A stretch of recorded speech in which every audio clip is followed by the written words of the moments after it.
두 분이 서로에게 또 들으면서 또 궁금했던 점이 또 있을 것 같아요. 그래서 이인하 교수님 먼저 임정민 대표님 이야기 나중에 최근에 했으니까 임정민 대표님 이야기 들으면서 혹시 뭐 궁금했던 거나 뭐 같이 논의하고 싶은 뭐 이런 것 있으셨나요?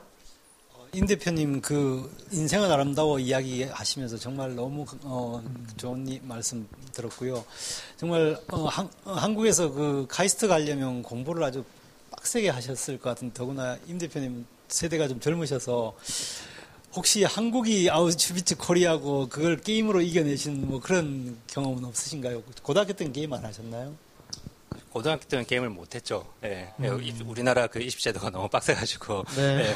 예, 게임을 잘 못했는데 예, 저는 사실 사회생활을 하면서 게임을 많이 했어요. 네. 예. 근데 그 반드시 뭐 온라인 게임뿐만 아니고 네. 사실 현실에서도 게임을 되게 좋아했거든요. 게임, 네. 그러니까 소위 그 게임, 지금 와서는 게이미피케이션이라고 말하는 것들, 예, 그런 것들을 게임 뭐 현실에서 많이 적용해서 뭐 나름 예. 뭐 열심히 했던 그런 기억이 많아요. 아, 네. 역시 이인하 교수님 또 인사이트 넘치는 질문. 그러니까 한국의 교육 현실을 또 하나의 수용소에 비유하셔서 게임이 아니었냐라고 말씀하셨어요. 임정민 대표님은 또 이인하 교수님 이야기 들으면서 또 궁금했던 거 혹시 있으신가요? 아까 그 막판에 게임 보여주신 거 굉장히 인상이 깊었었는데요. 원래 교수님 그 소설가시잖아요. 근데 갑자기 그러니까 이런 게임 쪽에 연구를 하시는 게 저는 예전에 이런 생각했어요. 예전에는 우리가 문학 작품이나 그런 인문학 뭐 예술 이런 것들을 공부를 할 때 보면 실제로 책을 읽고 막 그러잖아요. 신화를 공부하고 예전에 역사책을 읽어보고 뭐 시험도 쳐야 되고 그랬는데 사실 요즘 많은 게임들을 보면 게임의 스토리 자체가 그런 뭐 북구 신화라든지 역사에 기반한 거라든지 그런 스토리에 굉장히 기반한 게 많잖아요. 그런 것들이, 그러니까 과연 우리가 오히려 스토리를 소비하는 방법이 달라진 것이 아니냐. 꼭 그걸 책으로 읽어야 되냐. 게임 한번 해보면 되는, 라그나로크 북구 유럽 신화를 알려고 그러면 라그나로크 게임을 한번 해보면 되는 거잖아요. 그런 거에 대해서는 어떻게 생각하세요?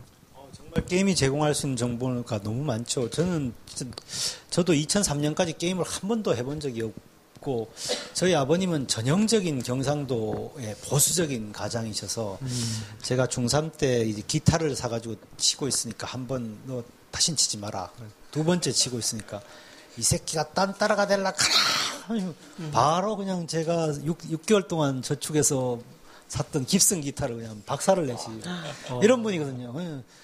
뭐 게임이 어디 있습니까? 뭐 텔레비도 못 봤습니다. 텔레비도 못 봤는데 게임을 하게 된 게 2003년에 제가 같이 일하는 그때는 제 비서였고 지금은 마비노기 영웅전 시나리오 썼던 심영성 작가가 교수님 저기 리니지 2라는 게 나왔는데 3D로 온라인에서 돌아간답니다. 그래서 갔어요. 갔더니 정말 리니지 2 하는 사람들 그 페인의 포스가 장난이 아닙니다. 막 눈에 전부 다크서클 있고 머리는 한 3, 4일 감지도 하는 데다가 몸에서 냄새는 막 합치가 나는 이런 사람들이 한 곳에 PC방 한 곳에 쫙 모여서 이제 리니지 2를 하고 있는데 제가 리니지 2에 딱 들어가서 제가 생존 체험 게임을 하니까 어떻게 할 줄 모르잖아요. 하고 있으니까 그 페인들이 막 일어나가지고 이거 이렇게 하시면 됩니다. 알려주는데 그때 너무 마음이 따뜻했거든요. 자기 시간과 노력을 생전 처음 보는 나를 위해서 내가 나이가 들어서 막 헤매고 있으니까 막 도와주고 거기에서 그 다음에 제가 마침 그 들어갔던 서버가 1서버였는데 그때 바로 바츠 해방전쟁 35만 명이 참전한 그 바츠 서버의 민주화를 위해서 막 그 사람들이 막 죽어가던 그 내복단 사건 일어나건 이런 전쟁에서 현실에서는 정말 진짜로 찌질한 사람들이 그 안에서 성자처럼 살고 성자처럼 죽어가고 엄청난 집단지성을 발휘하고 이걸 보고 저는 사실 그 전까지만 해도 정말 새누리당 지지자였거든요. 네. 항상 여당 완전히 정치관이 다 바뀌었고요. 그 민중에 대한 믿음이 생겼어요. 네. 실제로 너무너무 스마트하거든요. 그 전쟁을 해보신 분은 누구나 느낄 텐데 그 만렙의 그 아키레스 같은 그 초절정 고수 지금 쿤겐 같은 이런 캐릭터를 당장 진짜 5레벨, 7레벨 내복단이 그 100명이 둘러싸가지고 찔러 죽이는데 네. 와 그게 컴퓨터 프로그래밍상으로 불가능한 승리를 막 이끌어냅니다. 그걸 보고 저 집중력, 저 놀라운 집중, 저 놀라운 바로 캐릭터 남의 아바타 옆에 자기 아바타를 딱 세워가지고 똑같은 시간에 모탈브로랑 똑같은 스킬로 찔러서 40씩 100명이 찔러가 4,000을 만들어가 죽이는 거거든요. 정말 놀랐습니다. 그래서 정말 인생의 제일 큰 경험이었고 네. 블로그도 많이 쓰셨잖아요 그때. 네. 책도 썼고요. 그걸 이번에 소설로 쓴 게 다음 주에 나오는 그 지옥 설계도라는 게임인데요. 예. 신기하네요. 정말 게임이 한 사람의 정치관까지도 송두리째 바꿔놨네요. 정말. 정말 재밌습니다. 그래서 두 분이 이제 스토리를 하시다 보니까 모든 삶의 스토리가 정말 또 이제 하나의 스토리가 되는 것 같아요. 근데 교수님 같은 경우는 사실 소설가로 이제 활발히 활동하시다가 이제 게임 스토리텔러로 게임 서사를 만드는 스토리텔러로 변신을 하셨어요. 근데 사실 상식적으로는 되게 말이 될 것 같거든요. 소설가에서 게임 쪽 스토리텔러로 간다는 게. 근데 아까 강연 중에도 잠깐 언급하셨지만 게임 산업에서 한다는 게 정말 어려웠다, 정말 쉽지 않았다 이런 게 있었던 것 같아요. 저희 실제적으로 어떤 이슈가 있었고 실제로 이런 게임 산업에 이런 인문학도가 필요하다, 이런 정말 소설가 필요하다 이렇게 생각하시는지, 그런 필요성은 무엇인지 한번 얘기해 주시면 좋을 것 같습니다. 정말 여기 앞에 계시는 고수분들한테 말씀드리기 정말 창피한데, 게임 개발해보면 그렇잖아요. 이 개발사는 다 개발했다고 그러고, 이제, 퍼블리셔, 이제 퍼블리싱 해주세요. 가면, 너무 수고하셨는데, 조금만 더 붙이면 될 것 같아요. 이러고 또 한 6개월 가고, 또 조금만 더 붙이면 될 것 같아요. 또 6개월 가고, 이렇게 해서, 정말 아까 보신 그 조그만한 웹게임 개발하는데, 지금 저 개발 시작한 지 3년이 지났거든요. 그거 너무 진이 빠져서 정말 개발하기가 진짜 힘들구나. 그러면서 사실은 정말 창의융합 우리 컴퓨터를 하잖아요. 이런 것들이 정말 사회적인 분위기에 성숙돼 가지고 프로그래머들도 나도 소설 쓰는 사람하고 같이 한번 일해봐야지. 소설가도 나도 프로그래밍 코드 짜는 사람하고 같이 한번 일해봐야지. 사실 같이 일을 해보면요, 두 개 작업이 굉장히 비슷합니다. 여기 똑똑하신 분들은 이렇게 코드도 짜지만 서울대 나왔다고 카이스트 나왔다고 코드 잘 짜는 거 아니거든요. NC소프트에서 코드 제일 잘 짜는 사람 영상고등학교 나왔어요. 그러니까 이것도 창작의 영역이거든요. 코드도 남이 잘 짠 코드를 많이 보고 자기가 많이 짜보고, 소설도 마찬가지잖아요. 우리나라 탑의 작가인 황석영 선생님 고등학교 나왔습니다. 남이 잘 쓴 소설 많이 보고 많이 써보고, 이 두 개 굉장히 잘 협업할 수 있는 굉장히 크리에이티브한 작업인데, 그런 것들이 좀 더 이런 계기로 늘어났으면 좋겠습니다. 네, 교수님 코드 짜는 게 이런 일까지 같이 하시면서 개발도 같이 하셨던 거예요? 아니요, 옆에서 보는 거죠. 왜 못 짜주니? 왜 안 되니 이게? 그렇군요. 사실 융합이란 게 정말 미래 트렌드라고 하지만 사실 한국 사회에서는 굉장히 익숙하지 않은 것 같아요. 그래서 굉장히 힘든 작업 중에 하나인데, 이제 교수님을 시작으로 그런 사례들이, 성공적인 사례들이 많이 나올 거라고 생각합니다. 네. 그리고 임영민 대표님 같은 경우는 게임에 대한 좀 질문을 해보고 싶어요. 저도 게임을 즐겨 하는데 구글 앱스토어에 1위부터 5위까지 보니까 전부 다 카카오톡 게임으로 점령을 했더라고요. 네. 최근 몇 개월 사이에 일어난 일들이에요. 네. 근데 이것 때문에 게임 업계는 발칵 뒤집혔을 것 같아요. 네. 앞으로 우리가 전략을 어떻게 짜야 되냐, 해외 진출이고 뭐고 어떻게 해야 되느냐, 플랫폼을 어떻게 활용해야 되냐, 이런 굉장히 전략이 많을 것 같은데 어떻게 생각하시는지, 네. 이런 게임 업계의 미래, 게임이 어떻게 나가야 되는지 인사이트를 나눠주세요. 네. 저번 주에 안 그래도 그 국내 굴지의 게임사 N모사 사람들이 모인 데서 제가 갔더니 넥슨인가요? NC소프트인가요? 말씀 안 드리겠습니다. 근데 다 N이기 때문에. 네. 근데 다 멘붕하고 있더라고요. 자기들은 정 수백 명이 모여서 수백억 써가면서 몇 년 동안 게임을 만들었는데 갑자기 애니팡이 튀어나와가지고 카톡이 튀어나와가지고 몇 달 만에 판도를 다 엎어버렸으니까 자기는 도대체 지난 10년 동안 뭐 한 거냐. 근데 제가 이야기에는 패러다임의 변화예요. 이거는 이런 현상이 사실 카카오톡과 애니팡이 만들어낸 현상은 지난 3, 4년 동안 미국에서 그 페이스북과 진가가 먼저 만들었던 거고요. 페이스북이란 소셜 그래프 위에서 진가가 게임을 갖다 꽂아 넣으니까 그 소셜 그래프 위에서 바이럴을 타고 게임이 어떻게 전파가 되는가를 한번 예제를 먼저 보여준 거였거든요. 그래서 저희가 이제 사업을 한 기반이 된 거고. 근데 이거를 보려고 그러면 지난 한 30년을 봐야 돼요. 지난 30년 보면 아까 제가 잠시 그 동네 형하고 동생하고 게임하는 거 보여드렸잖아요. 저 때 보면 사실 동네에서 게임 안 하면 그 게임, 가정에 들어가면 제믹스 이런 거 쓰잖아요. 제믹스 이런 게 있어가지고 게임팩을 사서 아버지가 생일날 돼가지고 또는 어린이날 돼서 하나 사주면 그걸 갖다 꽂아서 동네에서 다 불러가지고 게임을 하고 막 그런 거 있었잖아요. 자, 그러면 실제로 게임을 하나 즐기기 위해서는 컨텐츠를 만들어야 되는 디벨로퍼가 있어야 되고 또는 그거를 그러니까 유통시키는 유통자가 있어야 되고 가 있었는데 그게 지난 20, 30년 동안 있었던 거거든요. 그 컨텐츠를 만드는 사람, 유통하는 사람. 그 유통이라는 거는 실제로 오프라인에서 유통하는 거 똑같아요. 뭐 도매상이 있고 소매상이 있고. 근데 그것이 그런 패러다임을 한 번에 깨준 게 12년 전에 나오는 밸브의 스팀이라는 플랫폼이에요. 그래서 2001년인가 그때 스팀이 나오면서 게임을 그렇게 유통하지 말고 뭐 월마트 이런 데서 유통하지 말고 온라인에 올려놓고 다운로드 받도록 하자. 라고 만들었던 것이 온라인 게임의 가장 큰 패러다임 시프트였고요. 그렇게 바꾼 것이 뭐냐 그러면 퍼블리셔의 권력이에요. 퍼블리셔 때문에 고생을 많이 하셨다 그러는데 퍼블리셔가 그렇게 하니까 그 전에 소매상, 그러니까 도매상에서는 자기 게임을 누가 사가는지 알 수가 없었잖아요. 이게 아버지가 와 사가는지 엄마가 와 사가는 건지 애가 와 사가는 건지 도대체 누가 어떤 게임을 좋아하는지를 알 수가 없었는데 그 온라인으로 오게 되면서 유저 데이터베이스라는 게 생기기 시작한 거죠. 그래서 유저 데이터베이스를 분석하면 우리 게임 유저들이 어떤 게임을 하고 얼마나 하고 하루에 몇 번 접속하고 몇 번 플레이를 하고 총 몇 시간 동안 플레이를 했는지 그리고 각 레벨 구간별로 몇 명이나 있는지 이런 걸 다 분석을 할 수 있게 되는 거죠. 그것이 권력화가 되면서 퍼블리셔가 권력을 잡게 되는 패러다임의 시프트가 권력 이동이 일어났습니다. 근데 그것을 깨버린 게 뭐냐 그러면 페이스북이에요. 2008년도에 페이스북이 나오면서 페이스북에서는 유저 데이터베이스를 페이스북이 가져갔거든요. 근데 그전에는 보면 탑 차트에 예를 들어 스팀에서 보면 큐레이션 하는 게 백화점 매대 진열하는 똑같아요. 백화점에서 보면 제일 비싼 핸드백은 딱 정면에 놔뒀잖아요. 그리고 이제 나머지 싼 것들을 팔고 그러는데 그러면 우리가 제일 비싼 명당 자리에 딱 꽂혀야 돼요. 우리 게임이. 그게 퍼블리셔의 권력이거든요. 퍼블리셔가 디벨로퍼한테 휘두르는 권력인데 페이스북은 그걸 그냥 깡그리 없애버렸어요. 그래서 매대를 없애버리고 대신 어떻게 게임을 유통시키느냐? 그것은 순전히 바이럴에 의존하는 거죠. 그래서 내 친구가 게임을 하는구나? 그럼 나도 해야지. 내가 알기에 쟤는 게임을 굉장히 잘하는 친구인데 제가 하는 게임이라면 재밌겠지. 나도 해봐야겠다. 라고 시작이 됐던 게 진가의 팜빌이라든지 마피아 월스라든지 이렇게 시작이 된 거거든요. 그래서 이미 패러다임 시프트가 그렇게 변해버렸고 한국에서도 지난 10년 동안 온라인 게임을 그렇게 유통시키다가 이번에 카카오톡에서 이 바이럴을 통해서 전파시키는 이런 패러다임을 한 번에 맞은 거죠. 그래서 이미 세상은 변했다라고 보고 그 지난 전통적인 방식의 시장 질서는 이미 망가졌다고 봅니다. 그래서 지금부터 우리나라도 소셜 게임에 이제 진입한 거고 앞으로 몇 년 동안 계속 갈 것 같아요. 그렇군요.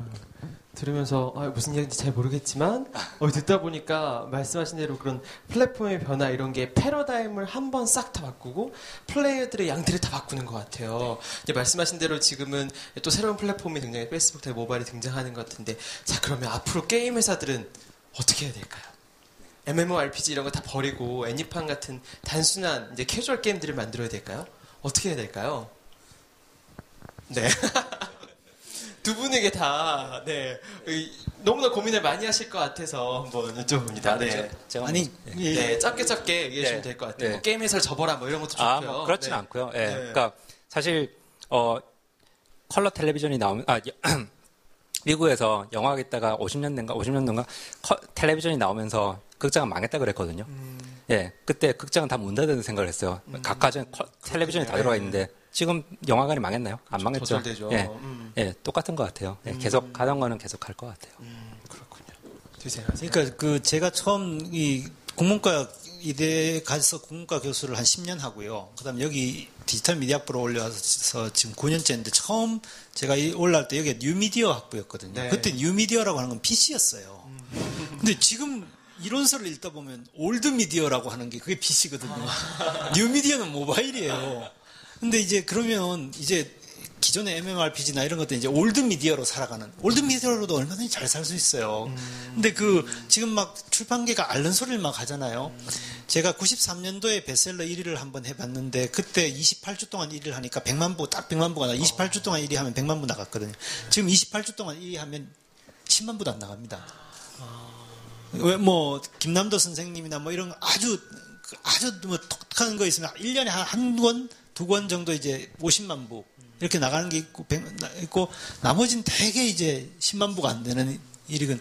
근데 그래도 출판계는 이렇게 그냥 그 문학 하시는 분들 문학하고 규모가 작아졌지만 그렇게 단단하게 가고 있고요. 영화도 얼마나 어렵다고 그랬습니까? 그래도 뭐 물론 뭐 CJ가 도리를 하니 마트 경제니 뭐 욕은 하지만 어쨌든 영화들은 또 영화대로 가고 네. MMORPG도 지금 사람들이 줄었고 이제 뭐 PC방에 성행이 안 된다고 해도 또 나름대로 갈 거예요. 그러면 그 과정에 뭐냐면 거품이 사라지는 거죠.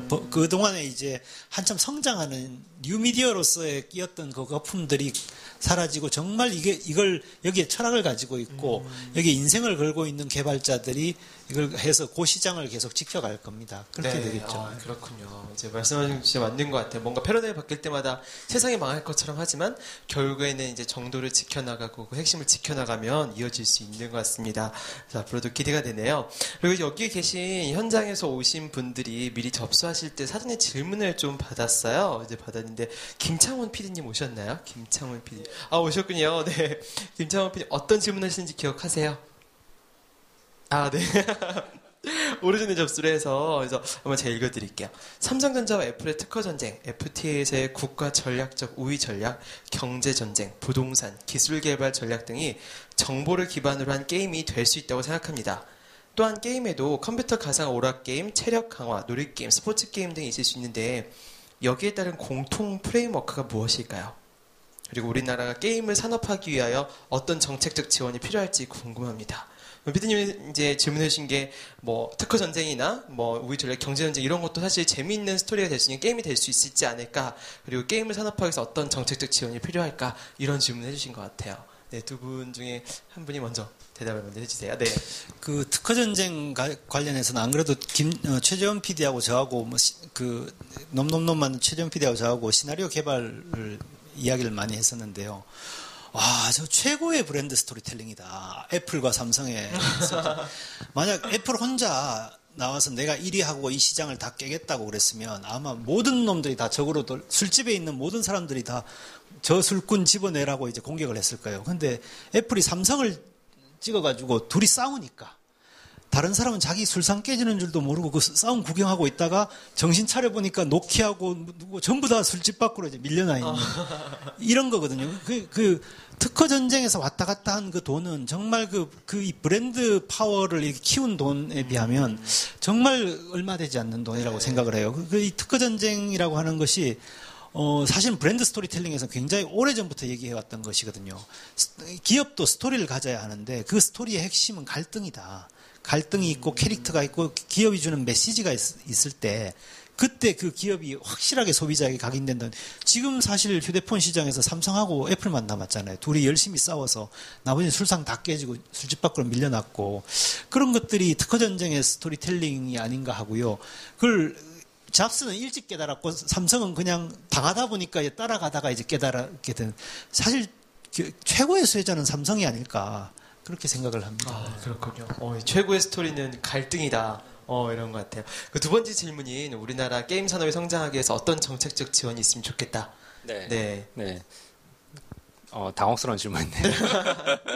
이 얘기가 나오면 네, 당연히 이제 뭐 게임 셧다운제 뭐 이런 얘기가 나올 수밖에 없고, 근데 아까 보여드렸다시피 그러니까 흑백 논리로만 판단 안 했으면 좋겠어요. 그러니까 게임 업계도 그런 그 게임 중독이라든지 이런 그 부작용들에 대해서 좀 더 깊이 고민해보고 그걸 좀 더 선순환시킬 수 있도록 만들어야 되는 자정 노력이 필요하긴 한데, 또 그런 것들을 또 너무 그 정부 주도해서 뭐 강제적으로 셧다운시키는지 그런 거를 또 너무 옥죄면 사실 우리나라가 지식 서비스 산업 중에 게임만큼 전 세계에서 우리나라가 잘하는 분야가 없거든요. 굉장히 경쟁력이 있어요. 글로벌에서 경쟁력이 있는 분야인데 이것을 그런 부작용 때문에 너무 억압을 하지 않았으면 좋겠다 바람이 좀 있어요. 그렇군요. 억압을 덜 했으면 좋겠다. 네, 말씀해 주셨어요. 그리고 오신 분 중에 또 한 분이 또 질문해 주셨어요. 우진영 연구위원님 오셨나요?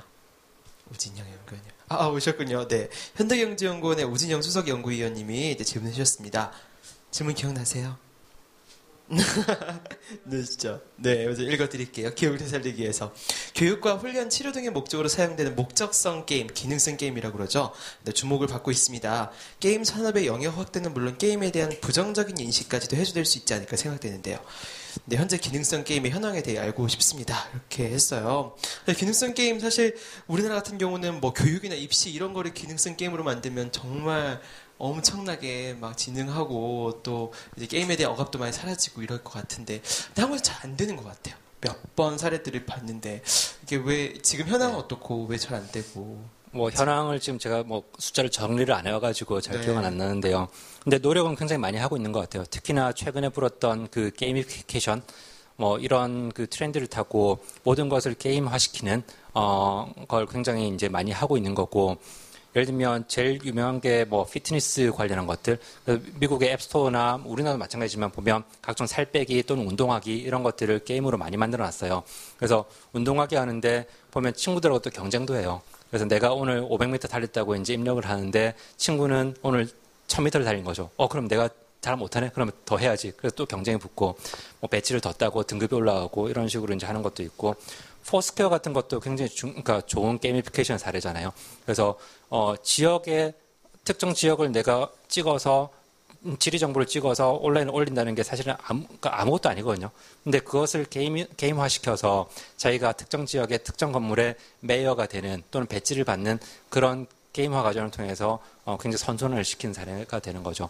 그래서 그런 사례는 계속 시도를 하고 있고요. 최근에 보면 또 NC소프트에서 게임 이름 생각이 안 나는데 영어 교육하는 MMORPG 게임을 만들었어요. 그래서 뭐 어학 그 애들 영어 가르치는 뭐 그런데 온라인 사이트에다가 서비스를 하고 있고요. 그런 과정을 통해서 애들이 자연스럽게 MMORPG는 굉장히 또 익숙하잖아요. 우리 네. 어린이들한테는 거기 들어와서 실제로 영어를 배우고 그런 과정을 해볼 수가 있는 거죠. 네. 정말 미래에는 게임이 단순히 게임의 영역뿐만 아니라 교육이나 이런 다이어트 이런 것도 많이 나올 것 같아요. 교수님 말씀. 예. 그러니까 시리어스 게임이 그동안 사실 유럽에서는 굉장히 한 10년, 몇 년 전부터 했는데 그게 잘 안 됐던 이유가 재미 요소라고 하는 것을 너무 협소하게 생각을 했던 거죠. 어떤 게임적인 동작, 게임적인 임팩트 이런 것들을 주면 이게 게임이 될 거라고 했는데 사실은 그렇게 되지가 않았고 방금 그 대표님께서 말했었던 게임화라고 하는 게이미피케이션이라고 하는 것은 뭐냐면은 현실에서는 일상적으로 이야기하고 있었던 우리의 정치나 캠페인이나 이런 것들의 모든 것에 계량화된 보상 수치를 주고 이것이 의미 있는 수치라는 것을 또 알려주고 이것을 어떤 내면적인 만족을 끊임없이 우리 북극곰을 구해야 된다 뭐 이런 내면적인 만족들을 주면서 우리의 일상들을 다 게임으로 만들어 버린 거거든요. 그걸 어터너티브 리얼리티 게임이라고 하는데 이런 대체 현실 게임들이 계속 늘어나면 기존에 연구해왔던 기능성 게임과 합해져서 굉장히 게임이 사회에 아주 긍정적인 요소들을 많이 줄 수 있으리라 생각을 합니다. 그렇군요. 네, 알겠습니다. 감사합니다. 네, 다음은 여기 계신 분들이 또 이제 이 인사이트를 나누면서 정말 같이 한번 이야기하고 싶은 주제도 있을 거고 또 같이 인사이트를 얻고 싶은 분도 있을 거예요. 그래서 여기 계신 분들이 한번 직접 질문하고 이야기를 나누는 시간을 한번 가져보도록 하겠습니다. 그래서 질문 던지신 분은 이때 네트워크 파티할 때 이제 책 선물을 한 번씩 다 드리도록 하겠습니다. 혹시 뭐 질문 있으신 분 한번 같이 이야기 나눠볼게요. 네, 여기 번째 받았습니다. 네, 뒤쪽에 마이크 받아주세요. 네. 예, 방송 분야 PD 박현재입니다. 일단 말씀하신 거 보고, 게임 할만한 거구나, 라는 생각이 들었는데, 왜냐면 저도 몇 번 게임을 해보고 나서는 왜 이 노동을 자꾸 시키지, 뭐 이런 생각, 옛날에 MMORPG도 그렇고, 최근 2, 3년 전에 했던 농장 프로그램인가? 뭐 그것도 하는데 일 시키는 거 귀찮아가지고 포기했는데,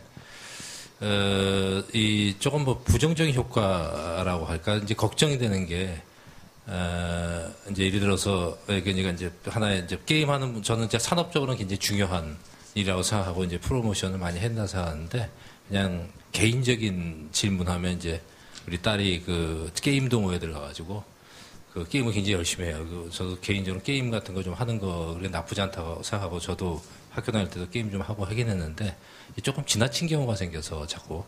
근데 말 들어보니까 게임 동호회 모토가 10,000시간을 하면 게임 하나가 만들어지나 뭐 이런 게 모토라고 하더라고요. 그래서 명색이 게임 동호회면 좀 게임만 하는 게 아니라 뭔가 좀 긍정적인 것도 좀 있었으면 좋을 텐데 그런 걸 좀 긍정적으로 좀 이런 활동을 이렇게 전환해 줄 수 있는 무슨 방법은 없을까라는 게 첫 번째 질문이고요. 두 번째 질문은 이제 한 20대만이라든지 아니면은 이제 아까 말한 대로 좀 여가 차원에서 아니면 좀 이제 스트레스 푸는 차원에서도 게임을 하는데 가끔 보면서 그런 생각을 해요. 이게 조금 증강현실처럼 게임을 열심히 하면 근데 현실에서 연계가 돼가지고 어떤 형태로 이렇게 연계될 수 있는 게 있으면 물론 프로게이머나 이런 사람들이야 뭐 그렇지만 일반 사람들은 게임은 게임이고 내 생활은 내 생활이고 해서 완전히 다른 세계라서 사실 게임이라는 게 그야말로 그냥 스트레스 받거나 할 일 없을 때 하는 거지 이 일과 연계돼서는 잘 안 하게 되는데 두 개를 연결시켜가는 그런 프로그램도 있으면은 훨씬 더 가치 있게 할 수 있는 방법도 있을 텐데 뭐 해서 뭐 그런 무슨 트렌드나 계획 같은 건 혹시 없을까 하는 게 질문입니다. 인사이트 넘친 질문인 것 같아요. 그 말콤 글래델의 그 10만 시간의 법칙에서 보면 10만 시간 하면 달인인다고 하는데 우리나라는 10만 시간 달성한 사람이 수두룩하다고 하더라고요. 이제 게임을 즐기는 중고딩들이 10만 시간이 왜 그거 못 채우니 막 이런 식의 얘기를 한다고 하더라고요. 그래서 과도하게 하는 경우는 문제 될 수 있을 것 같은데 이런 문제 또 어떻게 해결할 수 있을까요? 저는 그렇게 생각하거든요. 저희 게임을 한번 좋아하신다면 게임을 한번 연구해보고 혹은 게임을 만들어 보는 것을 적극적으로 권하고 싶어요. 자녀분이 아직 학생이시라면 사실 저희는 학생들한테 게임 기획을 가르치거든요. 게임 기획, 스토리텔링과 게임 기획을 가르치는데 저희 학생들이 취업하는 곳은 물론 게임 회사도 있지만 거의 IT 산업 전반의 콘텐츠 기획으로 해요. 게임이라고 하는 게임 유저의 그 까탈스러운 요구를 만족시킬 수 있으면 사실 모든 IT 서비스를 다 할 수 있습니다. 여기서 어떻게 피드백이 오고 여기서 유저 인터페이스를 어떻게 조정하고 여기서 보상을 어떻게 주고 정말 게임에서의 그 보상 수치 조정이라고 하는 것은 일대 식량을 10만 중에 1,500을 줄까 1,600을 줄까 이것이 발생하는 파생 효과는 무엇일까 이걸 막 계산을 하면서 이제 게임을 하고 게임을 또 만들고 그러고 있는데 그 섬세함과 집중력이라면 어떤 서비스든 저는 개발할 수 있다고 생각하고 실제로 저희 학생들이 가서 SK텔레콤에서 모바일 컨텐츠를 개발을 하고 혹은 이 IT 쪽 정책 관리하는 데서 정책 기획들을 하고 이런 것들을 보면 게임이라고 하는 것이 정말 아까 게이미피케이션 말했지만 정말 현실 생활을 아주 합리적이고 바람직하고 즐겁게 디자인을 하는 하나의 어떤 플랫폼 같은 하나의 어떤 모델 같은 그런 도구가 아니겠나 이렇게 생각을 하고요. 또 한 가지는 이제 게임이 완전히 교육이나 현실 생활하고 연계되는 게 별로 바람직하다고 생각하지 않습니다. 게임은 완전히 현실을 잊고 정말 몰입할 수 있게 해줘야 그것이 제대로 된 사회적 순기능을 발휘한다고 생각을 해요. 저희 집사람은 경북대 의대를 나와가지고 처음에 인턴을 마치고 무슨 과를 갈까 고민을 하다가 그때 너무 본드 중독이 많았습니다. 저거 하면은 정말 잘 되겠다. 본드 중독, 저걸 전공하자. 약물 중독을 전공을 했거든요. 그때 본드, 부탄 유명했지 않습니까? 레지던트 4년을 마치고 전문의를 딱 따고 보니까 그 많던 무려 100몇십만 명이 되던 중독자가 한 명도 없어지는 거예요. 진짜 케이스가 국립정신병원에 케이스가 제로예요. 다 PC방 가 있는 거예요, 그 사람들이. 그렇군요. 그게 이제 그래서 집사람이 이러다가 굶어 죽겠다. 그래서 다시 서울대에서 전임의를 해가지고 이제는 게임 중독을 전공했습니다. 네. 지금 게임 중독 치료를 하고 있습니다. 네. 게임 중독 치료를 하고 있는데 지금 손님 많습니다. 네, 많은데 근데 제가 말씀드리고 싶은 게 뭐냐면 게임이 이렇게 중독성 그리고 몰입성이 있기 때문에 완전히 교육하고 이게 연결이 잘 안 되기 때문에 그 나쁜 마약과 본드와 부탄을 다 물리친 거거든요. 정말 한국에서 이렇게 빨리 이 약물 중독자가 줄어든 나라가 전 세계 한국밖에 없습니다. 그런 거 진짜 게임 개발자들 정말 자부심을 가지셔도 좋다고 생각합니다. 우리 사회 병폐를 해결했네요. 네. 그런데 게임 중독도 나쁘지 않나요? 나쁘죠. 나쁜데 그 어떻게 부탄 중독하고 부탄은요. 양 이빨 사이에 그 노즐을 끼워서 딱 그 한 달만 들이마시면 그 폐는 평생 회복할 수가 없거든요.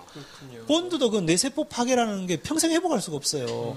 근데 게임은 안에서 스토리도 보지요. 음악도 듣지 않습니까? 그 안에서 또 커뮤니티도 경험해요. 우정도 나눕니다. 그 세상 돌아가는 이야기 다 합니다, 거기서. 이게 어떻게 다른 중독하고 비교할 수 있겠습니까? 그럴 수도 있겠네요. 네. 저는 그러게요. 네. 충격인데요. 네, 근데 저는 또 우리 회사에서는 그 게임을 현실에 굉장히 많이 또 접목을 많이 시켜요.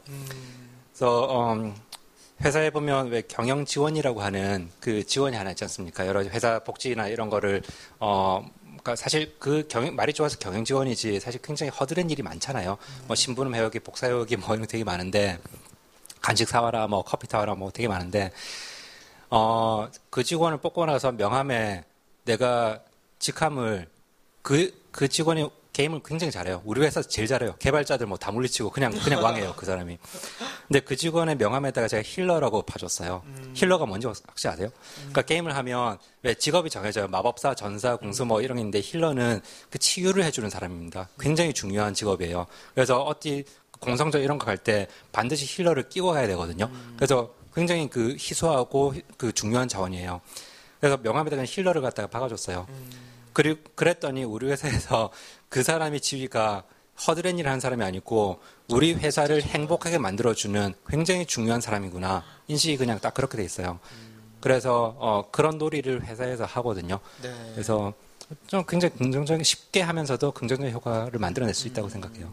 게임의 개념을 이제 도입해서 그래서 그런 제가 아는 분도 뭐 트리플래닛이라는 그런 나무 키우기 게임을 하는 회사에 네, 아시죠? 나무를 키워서 다 키우면 이제 그거를 보내면은 뭐 몽골의 나무가 한국으로 심어지고 이런 식으로도 이어지기도 하고 게임의 아이템을 획득을 하면 거기서 스타벅스 커피가 나오고 이런 식으로 연결하는 시도들이 많이 나오는 것 같아요. 말씀한 대로 이제는 또 게임과 현실을 구분할 수 없는 그런 세계가 곧 오지 않을까 이제 그런 생각이 드네요.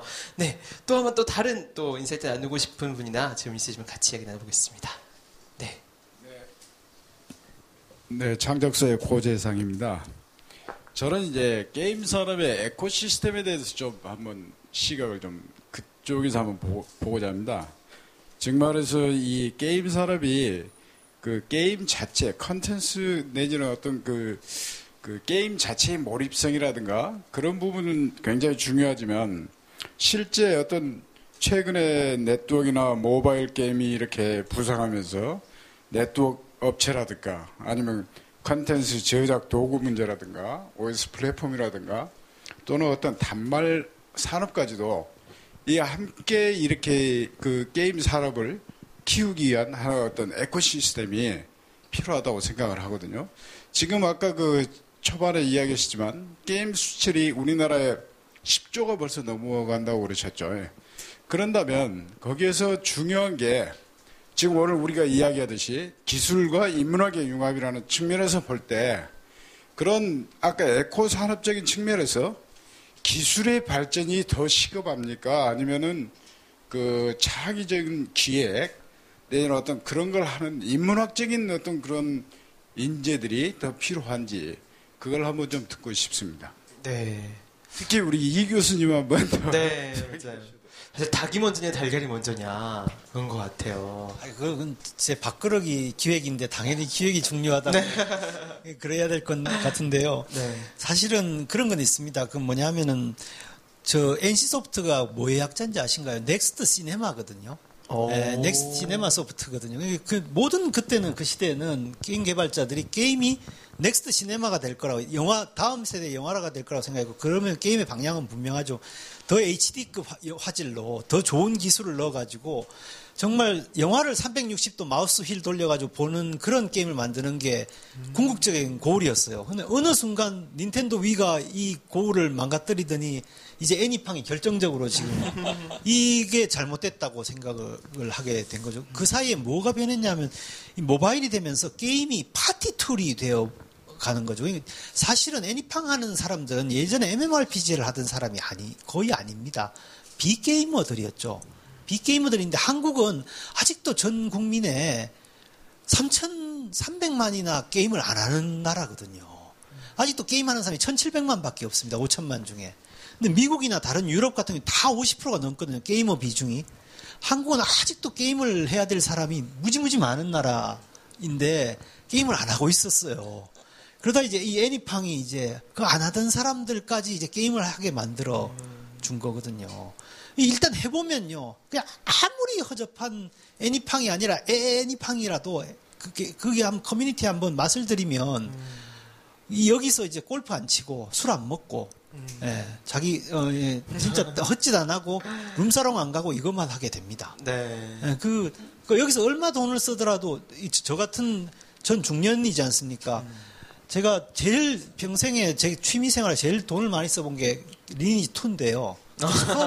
처음 MMORPG를 했는데다가 마침내 바츠 해방전쟁이 일어나 전쟁이 격화돼가지고 이 반란군 군주들이 다 돈이 다 떨어졌어요. 물약값이 없을 정도로 떨어졌는데 우리가 그 경제중심주의인 기란성을 몇 번 점령을 했는데 그 각인실에서 봉원석을 깨야지 그 성이 점령되는데 그 깨기 전에 포위를 당해서 본본이 다 죽고 밀려나고 그러니까 대책회의를 해서 이제 쭉 군주들이 모였는데 1,000만 원이 필요하다는 거예요.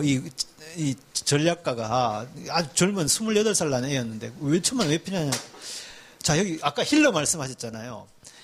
그 성문 앞에 그 물이 흐르고 있는데 거기 도개교가 있는데 여기서는 우리 역포위하는 군대가 진입할 때 병목 현상이 일어나지 않나요? 이 앞에다가 오버로드라고 하는 저주술사를 하나 배치를 하고 그 뒤에 힐러 8명을 배치를 하자.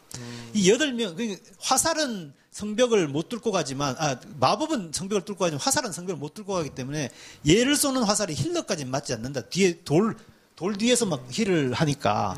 8명이 쫙하고 힐을 하면 얘는 아무리 화살을 맞아도 죽지 않고 계속 이동속도 저하 마법을 걸 수 있을 거다. 자, 이게 이제 성문이 4개니까 4명을 육성해야 되는데, 그때 오버로드라는 게 파티에 별로 도움이 안 돼서 아무도 안 키웠거든요. 그럼 오버로드를 중국 육성업자한테 65만원씩 해가지고 4마리를 키우자. 그리고 이 오버로드가 그냥은 마법을 안 거니까 사령의 지팡이 인챈트 10을 들여야 되는 그게 100만원씩입니다. 400만원. 그리고 힐러들이 그만큼 그 정도 숙련된 힐러라면, 그러니까 자기의 에너지를 극화해가지고 한 3초 만에 풀 힐을 채워주고 빠지고 또 옆에 이 정도 힐러라면 도저히 우리 반란군에는 없다. 네. 고용을 해야 된다. 8명이니까 32명을 고용해야 되잖아요. 12시간 고용해야 되니까. 그래서 그게 다 1,000만 원이었거든요. 네. 제가 냈습니다. 그래서 한 번 먹었죠. 그 2주 후에 뺏겼지만. 어쨌든. 게임 중독의 폐해를. 네. 그때는 1,000만 제가 원을 내셨다는 거죠? 네, 그 돈이 문제가 아니고 그때 제 건강이 어느 정도였냐면 고혈압에 당뇨에 오른쪽 무릎 관절염에 뭐 42시간 앉아 있으니까 이게 아까 노가다 말씀하신 진짜 노가다 게임이거든요. 왜냐면 네. 파티 한번 맺으려면 9시간을 막 채팅만 하고 있어야 돼. 옆에서 가는 사람이 보면 이게 무슨 게임이냐고 그래요. 그냥 캐릭터 세워놓고 보고 있다가 타이핑 몇 번 하고 보고 있다가 근데 빠질 수가 없거든요. 한 빠지면 네. 또 파티가 또 무너지니까.